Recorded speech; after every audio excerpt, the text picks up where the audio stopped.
Hey guys, Bowie here, and this is 6 things I learned with AUI's Tusk in 707.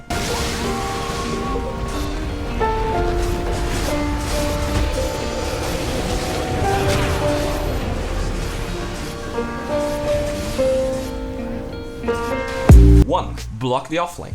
There are many reasons as to why Tusk is a strong dispatch, and Shard is one of them. You can block couriers to get kills, you can block creeps to help your offlane, and throughout every single Tusk game I watched from AUI, his offlaner would block mid and he would block the offlane for him. That allowed the offlaner to walk from mid to bottom without having to commit TP, and while you definitely won't see that in your pubs, just giving him a better lane will definitely help. The fact that his offlaner doesn't have to use TP actually helps him a lot too, because if he dies, he has the TP to get back. Animal Planet uses that to enable a lot of heroes that would normally struggle in the offlane environment, and while they did lose this TA offlane game, the lane was pretty decent for them. You can also do this in the mid lane, when the lane starts to push a little bit, and sometimes if your mid is scared to actually farm there because of a gank or anything, you can use it to equalize the lane slightly and help him. Here you can see that Sand King was missing, and it was nighttime, so to make sure that Quap won't be bursted during Lift plus Burrow Strike, 2 instant spells, he goes for the block. 2 is about Shard blocking. First, let's talk about the mid lane block, since it's one of the most important ones. What you need to know about shards is that it behaves based on where you were when you threw them. This means that if you're standing in the middle of the lane, you can block the path completely by clicking the other mid floor. In this clip though, when AOI lands the shards, since it was pretty close to the flames, there's no perfect block. While that can be a problem, most of the times it's better to block the hero you're going for rather than blocking the entire path. As you can see, since AUI and Mirana are aligned here, and since AUI shards close to the enemy, there's no running away. Also note that since he was that close, he saves Snowball in case the leap cooldown gets ready. This is another fight that shows the concept that we talked about. Sand King like Mirana can jump over shards, so he saves the Snowball in case that happens.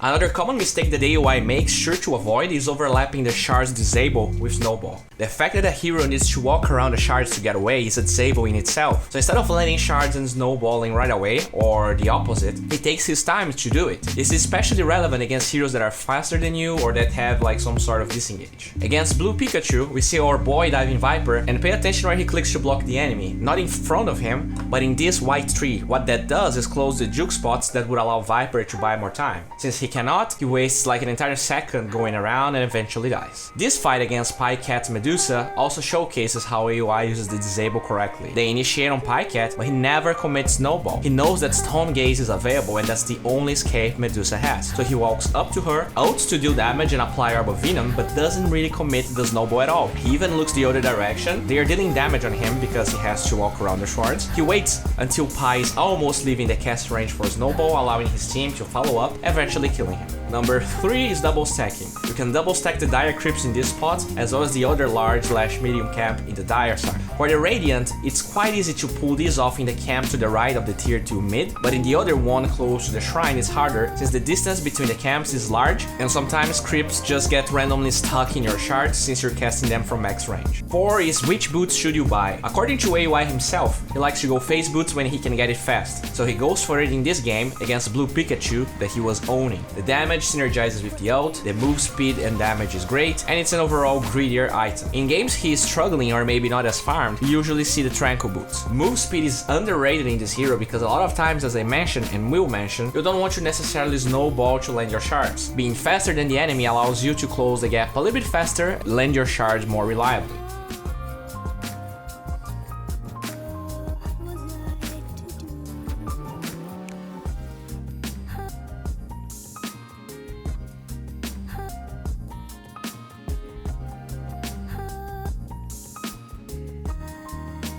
Five is about the level 10 power spike. A lot of people still disregard how talents are important in the game. Kinda like you really want your level 6 at 10 minutes, we clearly see AOI grinding his level 10 as a Tusk in the mid game. Kinda like Pudge, there comes a time in the game where initiating with Snowball on enemies, even if you're ahead, can feel underwhelming and just feed kills to the enemy team. Shard kills are also non-existent since the team groups up and you're never going to find someone that you can actually shard and won't be able to run away. But one of the things that ramp up Tusk's impact in the mid game is Blink Dagger. AOI goes looks for it every single game, and if you don't understand why, this clip is one of the many reasons why the item is amazing on him. Notice how he intentionally stays outside of the fight, uses the blink to nullify the stun and most of the damage coming from epicenter, allowing them to win the fight. But we were talking about the level 10 powers. Tusk is a support that farms relatively fast and can actually push waves very easily and safely because the range on shards is so huge. When the ults from his allies are on cooldown or when his team just wants to chill, AUI just camps a lane with clarities and pretty much just spams shards over and over again. Instead of trying to set up fights that will fail, he focuses in getting the power spike so that he can be useful again. I mean, he's actually being super useful. He's pushing a wave as a support that maybe other supports wouldn't be able to, while he's getting experience and levels, and with experience he even gets more gold because of the talent.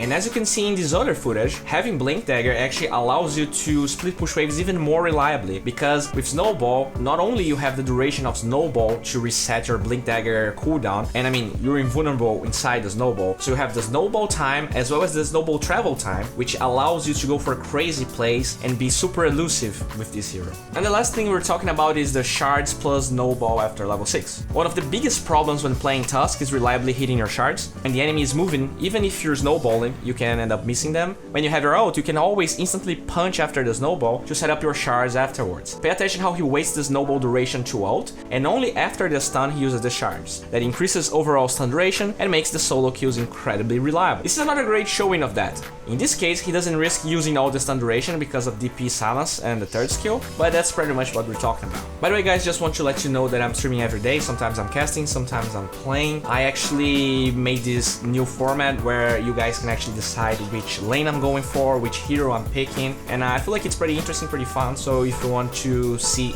just check it out and see what you feel about it. Well guys, this wraps up for today. If you enjoyed this video, please give it a like. AUI is one of my favorite players of all time. I'm actually quite happy that he came back to streaming. I'm not sure if he's gonna do it at all times, but this is his Twitch link if you're interested. This video is sponsored by Pvgna, so if you want to see extended version of videos, if you want to see other content creators, check the link in the description. I'm coaching via gamersensei, and by the way guys, I need to apologize. If you had a coaching session scheduled with me yesterday, I just passed out after casting ESL and I missed pretty much all of them. So please message me here or message me on Twitter. Just contact me and we will sort this out. I'm incredibly sorry. It was my mistake. That's it, boys. Bye.